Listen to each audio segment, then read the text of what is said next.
Hi, I'm Elizabeth. And I'm Cindy. And we are doing a feeding frenzy, this time on the 40-Day Prosperity Plan, which is part of the Abundance book by John Randolph Price. Right. And this is day one, statement number one of the principles inside this little book, which are wonderful principles. Before you start this, we suggest that you follow along in your book and make sure you have your journal. You're going to want it afterwards. Right. Okay, statement number one. God is lavish, unfailing abundance, the rich, omnipresent substance of the universe. This all-providing source of infinite prosperity is individualized as me, the reality of me. This brings back memories. It does, doesn't it? After doing it for so many days, I can almost say it verbatim. That's great. Yep. That's great. All right, well, so let's break it down. First of all, there are a lot of words that are capitalized in here, as we discussed before. In this one, abundance, God, universe, source, infinite, and reality are all capitalized. What does that mean to you? Well, when we first did this, it meant, for me, it meant that was another name for God, or another word for God. And as we studied it last time, it still was another word for God, but we began replacing it with other words that embody God for us, such as energy. And Well, let's do that week 2. It really was powerful. Okay, we'll do that on week 2. Yeah, let's do that on week but this time, God is lavish, unfailing abundance. What does that tell you? Well, when I think about the word lavish, I think of Las Vegas. When we went to Vegas. Yeah, I do. I think of extravagant, above and beyond, this sparkling. Overkill. Oh yeah, absolutely. The bling bling even. More, it's even more than enough. It's over the top. Yeah. So lavish. Right. So if God is Rich. Is lavish, unfailing abundance. Never fails. Always there. Never quits. Right. And abundance? When I think of the word abundance, I think of More than enough. Well, it's even more than enough. It's more than I expect, or like I've heard several people say, more than I deserve. I don't specifically like that statement because I don't believe in it. But abundance to me is more than I thought I could, more than I hoped for, more than I dreamed of. Yep. The rich, omnipresent substance of the universe. What was it you used to say was rich? Rich, to me, is like honey. Honey. Yeah, that's a good one. Or chocolate. Or, sweet. Hello Dollies. Yeah. My mom used to make Hello Dolly cookies. You ever had those? No. They've got like, what is that, real thick milk that you put in baking stuff. Not evaporated milk. What's the other one? Oh shoot! Come on. Sweet and condensed. Yeah, that stuff. The ooey gooey, chocolatey, sticky, where you take 2 bites and you're you done. just can't. Yeah, you can't eat it anymore. So when you talk about rich, that's what I think of, is something that's really so good. Dove chocolate. Yeah. Yeah. So good. Yeah. You can only have a little bit. Yeah. So when I think of God as being the rich, omnipresent substance, I think of the ooey gooey, so good you just can only take it in little pieces, And the omnipresent, what does that mean? Everywhere. Everywhere present. There is nowhere that God is is not. floating in the ooey gooey good stuff. Ooh, can you imagine just floating?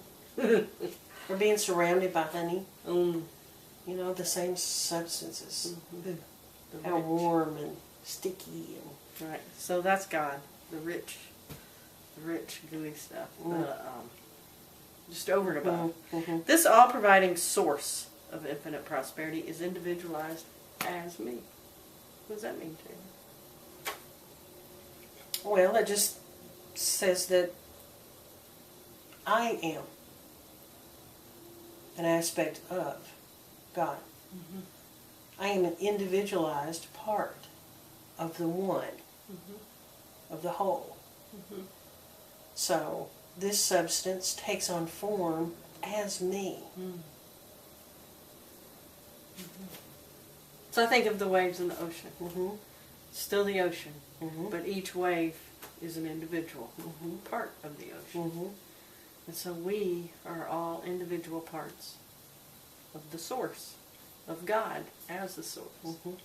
So what does it mean that He's the source?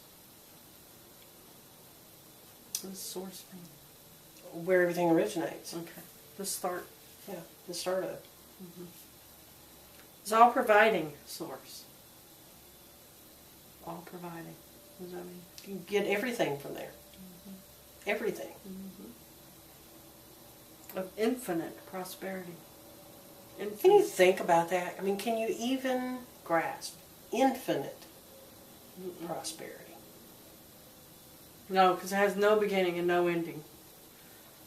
And that means it always has been. Mm-hmm. So And always how will come be. we don't have it then? And always will be. So how come we don't have it, or don't feel like we've had it forever? How come there are times we feel like we don't have enough? Because we're looking from behind our eyeballs, you know, our perspective.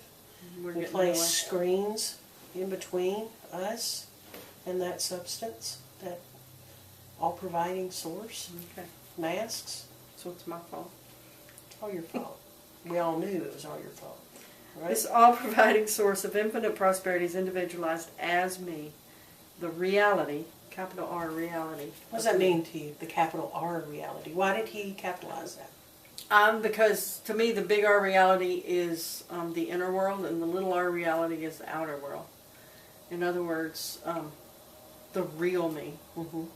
is the part that is the God part, that is the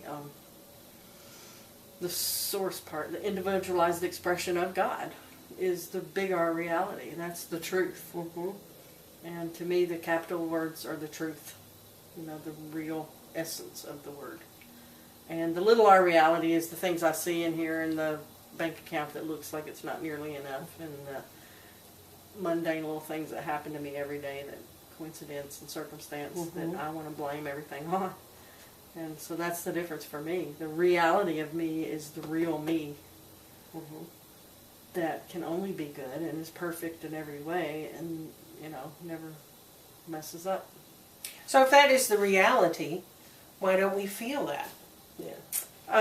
See that. I believe it's a number of things. I believe it's our environment as we grow up. I think it's the little programs that get stored in our brain. I think it's all the baggage we have surrounding everything. I think it's the collective consciousness of our society who trains us to think in certain ways. And I think it's a lot of different things. Things we've learned from our parents who meant well, but it's a lot of different things. And what I'm learning from all of these studies is that I'm the only thing that limits me.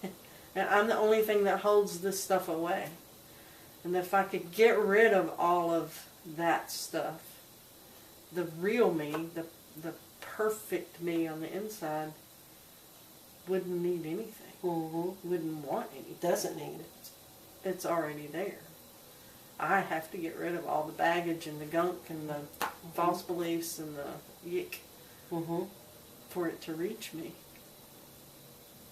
So summarize this for yourself. Yeah. God is lavish, unfailing abundance, the rich, omnipresent substance of the universe. This all-providing source of infinite prosperity is individualized as me, the reality of me. Summary, I'm God, and God is me. We are one. That's about as small as I can make it. God is a part of me, and I'm a part of God. I'm the wave on that ocean. But you're not just that little piece of the wave. You're all of God in that wave. The wave doesn't have just a little part of the ocean in it. It's all the ocean in that wave. You know? So when we say it's individualized, it still is not separate from the whole. But no two waves are alike either. Right. They're all different, and I'm different. More ways than one, you know, but that's okay. That's okay. I am an expression of God. Wow. That's pretty cool, isn't it? That's pretty cool. That's it. Yep. That's pretty cool. It's good stuff. Thanks. Yep. Stream. Shreen.